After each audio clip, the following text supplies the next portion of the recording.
Neha shooting के उस scene को याद कर सिहर उठी थी। वह ओलिशा की बॉडी डबल थी। सो सारे रेप का सीन, उभरे बदन वाले सीन उस पर ही फिल्माए जाते थे। वैसे तो अब उसे इन सब की आदत पड़ चुकी थी, पर आज रेप के सीन को विभिन्न कोणों से फिल्माने के चक्कर में वह काफी टूटी व थकी महसूस कर रही थी। फिर देर रात तक नींद उससे कोसों दूर रही। अपनी ही चीखें, चाहे डायलॉग ही थे, उसके कानों में गूंज कर उसके अपने ही अस्तित्व पर सवाल खड़ा कर रहे थे, जिसके कारण उसे शारीरिक थकावट से ज़्यादा दिमागी थकावट महसूस हो रही थी। कब तक वह ऐसे दृश्यों का अभिनय करती रहेगी? यह सवाल उसके सिर पर हथौड़े की तरह वार कर रहा था। विचारों के भंवर से बाहर निकलने के लिए वह कॉफी का मग हाथ से पकड़ खिड़की के पास आ खड़ी हुई। बाहर आसपास की दुनिया देख उसे कुछ सुकून मिल ही रहा था कि उसे देख एक दो लोगों ने हाथ हिलाया और फिर आसपास में कोई भद्दा मजाक कर खिल्ली कर हंसने लगे। सबको पता है कि वह छोटी मोटी फिल्मी कलाकार है, पर शुक्र है यह नहीं पता है कि वह किसकी बॉडी डबल करती है, नहीं तो उसे वैश्या ही समझ लेते। खैर, दिमाग से यह कीड़ा बाहर फेंक कर वह कॉलेज जाने की तैयारी करने लगी। बस पकड़ने के लिए स्टॉप पर खड़ी थी तो देखा कि दो चार आवारा कुत्ते एक कुतिया के पीछे लाड़ टपकाते उसे झपटने जा रहे थे। वह कुतिया जान बचा उसके पैरों के आसपास चक्कर लगाने लगी। तभी एक पत्थर उठा, उसने कुत्तों को भगाया। कुतिया भागकर एक नाले में छिप गई। बाहर आवारा कुत्ते उस कुतिया के आने का इंतजार करने लगे। किसी ने भी कुत्ते को वहां से नहीं भगाया। शायद मन ही मन इस कुतिया का तमाशा देखने की चाह रही होगी। तभी उसकी बस आ गई और वह अपना बस पास दिखा सीट खाली होने का इंतजार करने लगी। सीट का इंतजार करते करते आत्ममंथन भी करने लगी। शूटिंग के समय तो वह भी इस निरीह कुरीति की तरह लाड़ टपकाते सभी सदस्यों से इसी तरह बचती फिरती रहती है, क्योंकि उनकी निगाह में ऐसे सीन देने वाली युवती का अपना कोई चरित्र नहीं होता। तभी तो सीन फिल्माते समय जानबूझकर एक ही सीन को बीसियों बार रीटेक करवाया जाता है। कभी एंगल की बात तो कभी कपड़े ज़्यादा नहीं उघड़े, क्या क्या बहाने नहीं बनाए जाते उसकी बेचारगी का फ़ायदा उठाने के लिए। इसी कारण वह भी हर सीन के बाद चुपचाप एक कोने में बैठ जाती है। एक बार उसने छूट दे दी तो गरीब की जोरू बन रही जाएगी। उसकी अपनी बेबसी, शूटिंग पर उपस्थित लोगों की कुटिल मुस्कान, भेदती निगाहें व अश्लील इशारे उसके अंतर्मन को क्षतिग्रस्त कर देते हैं। वह भी क्या करे, बड़े बड़े सपने लेकर वह चंडीगढ़ आई थी। उच्च शिक्षा के साथ साथ मॉडलिंग व फिल्मों में काम करने के लिए। सब कहते थे कि वह फिल्मी सितारा लगती है, एकदम परफेक्ट फिगर है। कोई भी डायरेक्टर उसे देखते ही फिल्मों में हीरोइन साइन कर लेगा। उच्च शिक्षा का सपना लेकर चंडीगढ़ आई नेहा की मुंबई तो अकेले जाने की व रहने की हिम्मत ना पड़ी, पर यहाँ पढ़ाई के दौरान ही चंडीगढ़ में थोड़ी जान पहचान के बलबूते पर उसे मॉडलिंग के काम मिलने लगे थे। माँ बाप के मना करने के बावजूद वह इस आग के दरिया में कूद पड़ी। मॉडलिंग से संपर्क बने तो इक्का दुक्का टीवी सीरियल में काम भी मिल गया। उसे इतनी जल्दी मिलती शोहरत कुछ नामी गिरामी कलाकारों को रास नहीं आई। बॉलीवुड में उनको नेहा का आना खतरे की घंटी लगने लगा। उन्होंने उसकी छोटी छोटी कमियों को बढ़ा चढ़ा कर दिखाया, उसके यहाँ पैर ही नहीं टिकने दिए। माँ बाप ने भी सहारा देने की जगह खरी खोटी सुना दी।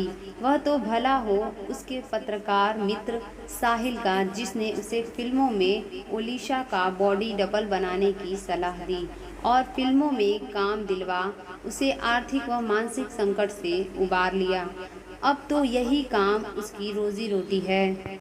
आज कोई रिश्तेदार उसका अपना नहीं, सभी ने उससे मुंह मोड़ लिया है। इसी वजह से पढ़ाई दोबारा शुरू कर वह कुछ बनना चाहती है ताकि इससे छुटकारा पा सके, पर क्या करे, कहाँ जाए। माँ बाप तो स्वीकार करने से रहें, नहीं नहीं, ऐसे बेचारगी वाले नेगेटिव विचारों को वह फन नहीं उठाने देगी। यही कमज़ोरी औरों को फ़ायदा उठाने का मौका देगी और वह उस बस स्टॉप वाली निरीह कुतिया की तरह किसी के पैरों पर गिड़गिड़ाएगी नहीं। इस सोच ने उसे संबल प्रदान किया। वर्तमान में रूबरू होते ही वह समझ गई कि आज भीड़ से भरी बस में उसे सीट मिलने से तो रही, इसलिए यूनिवर्सिटी तक खड़े होकर ही जाना पड़ेगा। चलो, केवल 20 मिनट का ही सफ़र रह गया है, वह भी बस आराम से कट जाए।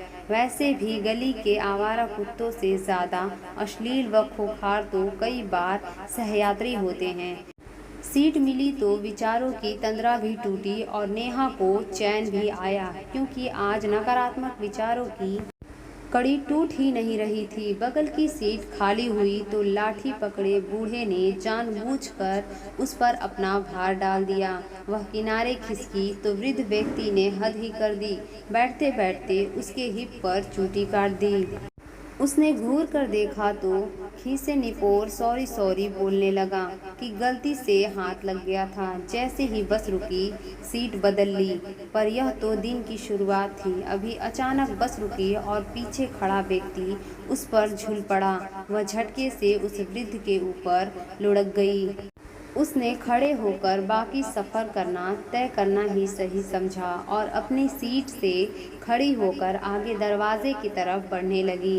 अभी वह खड़ी ही हुई थी कि तभी पीछे से उसे कुछ गड़ता सा महसूस हुआ।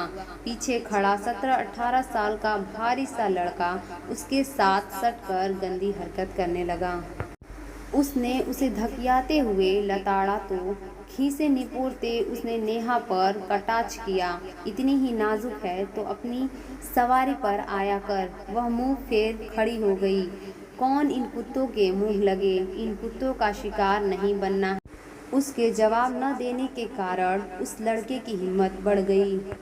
वह कभी पीठ पर हाथ फेरता तो कभी उसके हिप पर। उसकी घुटन देख एक बुजुर्ग सरदार जी ने उसे अपनी सीट सौंप दी। वैसे तो उसका स्टॉप आने ही वाला था, फिर भी उसने बैठने में ही भलाई समझी और सिमट कर अपनी सीट पर बैठ गई। पता नहीं उसकी इस बात को उस लड़के ने कैसे लिया, क्योंकि स्टॉप आने पर जैसे ही वह उठी तो उस लड़के ने उसके रास्ते में पैर अड़ा दिया।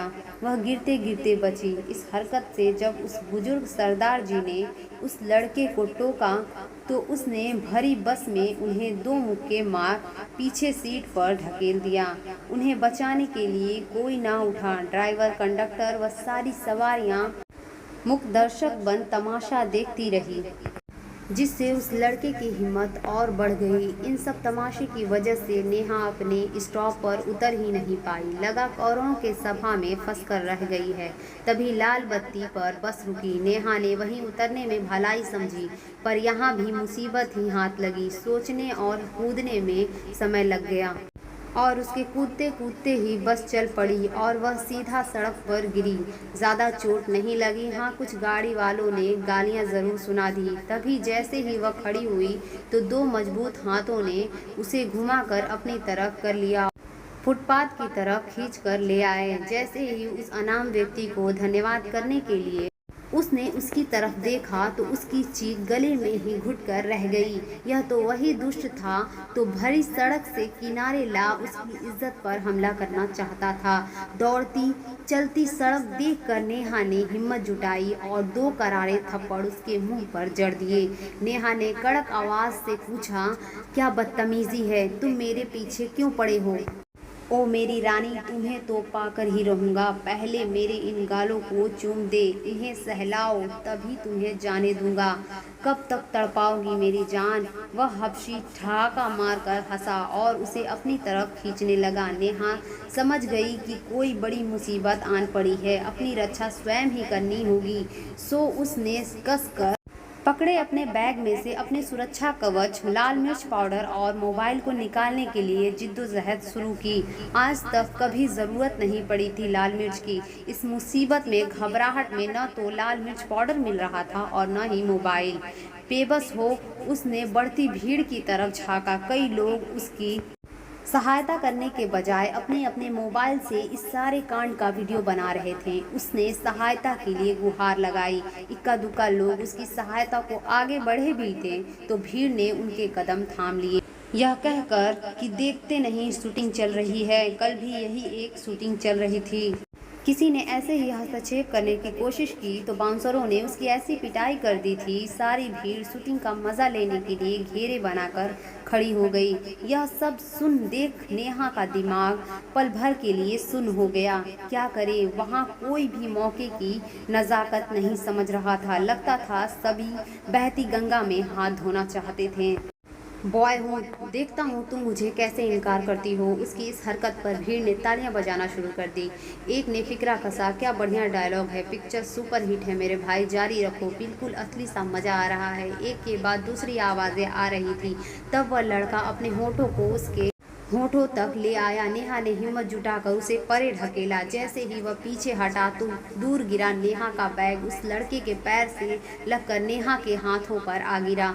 आनन फानन में नेहा ने लाल मिर्च का पैकेट ढूंढने की कोशिश की। उसके हाथ में पैकेट आता उससे पहले ही वह लड़का अपनी जींस का जिप खोलकर उसकी तरफ बढ़ा और भीड़ इस सब का पूरा लुत्फ उठा रही थी। लोगों के हाथ मोबाइल और आंख उन दोनों पर टिकी थी ताकि कोई भी पल मिस ना हो जाए। भीड़ में से कोई चिल्लाया, अजी वाह, यह तो बिल्कुल ब्लू फिल्म शूटिंग चल रही है। नेहा समझ वासना से लिप्त भीड़ उसकी कोई सहायता नहीं करेगी। क्या पता एक दो लोग और इस मौके का फायदा उठाने को आ जाएं। उसे अपनी रक्षा खुद करनी होगी। हिम्मत जुटाकर उसने हाथ में आए लाल मिर्च के पैकेट को बाहर निकाला और उसकी दृष्टि में झोंक दिया।